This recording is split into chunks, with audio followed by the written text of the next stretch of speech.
Lecciones de la Biblia a continuación.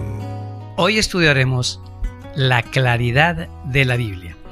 Voy a leer un texto de 2 de Pedro capítulo 3, 15 y 16. Miren lo que dice Pedro acerca de lo que Pablo escribe en sus cartas. Tened entendido que la paciencia de nuestro Señor es para salvación, como también nuestro amado hermano Pablo, según la sabiduría que le ha sido dada, os ha escrito. Casi en todas sus epístolas, hablando en ellas de estas cosas, entre las cuales hay algunas difíciles de entender, las cuales los indoctos e inconstantes tuercen, como también las otras escrituras, para su propia perdición. Hoy veremos este tema de la claridad de la Biblia a través de un ejemplo de un texto de Pablo, porque Pedro está reconociendo algo que está pasando especialmente entre nosotros, el mundo protestante y las iglesias evangélicas del que pertenecemos al mundo protestante.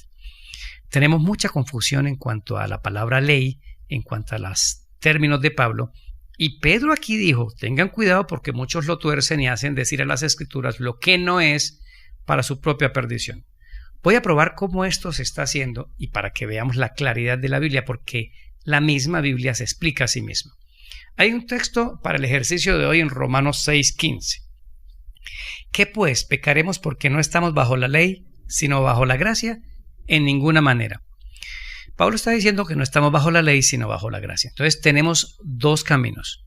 Si no estamos bajo la ley de los 10 mandamientos, yo ya no debo obedecer los 10 mandamientos, sino que solo me plego a la gracia de Cristo. O la segunda posibilidad es, qué raro, ¿de qué ley estará hablando Pablo? Porque sin leyes no podemos vivir. Entonces, este ejercicio para ver la claridad de la Biblia nos debe llevar al Antiguo Testamento para que veamos algo interesante. No todo el tiempo en el que Pablo está diciendo ley se refiere a la ley de los 10 mandamientos. Miren que había más de una referencia a la palabra ley. Voy a leer del libro de Deuteronomio 31, 24 al 26 lo siguiente. Cuando acabó Moisés de escribir las palabras de esta ley en un libro hasta concluirse, dio órdenes Moisés a los levitas que llevaran el arca del pacto de Jehová diciendo, tomen este libro de la ley, pónganlo al lado del arca del pacto de Jehová vuestro Dios y esté allí por testigo contra ti. Lo que dice Deuteronomio 31, 24 al 26 es que hubo una ley que escribió Moisés en un libro y fue puesta a un lado del arca y que esa ley quedó contra nosotros. ¿Ok? Eso se llama ley de Moisés. Ahora mudémonos a Éxodo 25, 16 porque estamos tratando de ver cómo la Biblia es clara. Lo que pasa es que hay que ir saltando de un lugar a otro respetando los contextos. Éxodo 25, 16 dice, una orden de Dios, pondrás en el arca el testimonio que yo te daré. Ok. Dios dijo, ponga en el arca un testimonio que yo le voy a dar. ¿Qué es ese testimonio? Vayamos a Éxodo 32, versículo 15.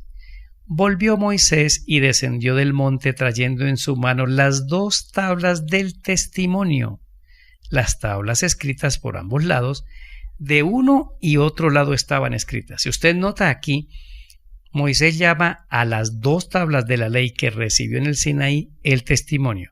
Si usted va a Éxodo 25:16, quiere decir que Dios mandó poner dentro del arca la ley de Dios que se llama el testimonio. Ahora, esta ley es diferente a la de Moisés. Versículo 16 de Éxodo 32. Las tablas eran obra de Dios, la escritura era escritura de Dios, grabada sobre las tablas. Así que usted puede ver aquí la claridad de la Biblia. Cuando Pablo dice ley, puede estarse refiriendo a 3 cosas. 1, Pablo habla mucho de la ley de la herencia y la ley del pecado. 2, también existe la ley de Moisés, como lo probamos en Deuteronomio 31, y esa ley agrupaba una serie de elementos sanitarios, higiénicos y los ceremoniales del templo. Y también existía la ley de Dios. La gran pregunta que uno debe hacerse cuando Pablo dice, no estamos bajo la ley, sino bajo la gracia, ¿a qué se referirá? Vamos a seguir entendiendo en el ejercicio que la ley ceremonial y la ley de Moisés fue temporal y a esa es la que se refiere Pablo.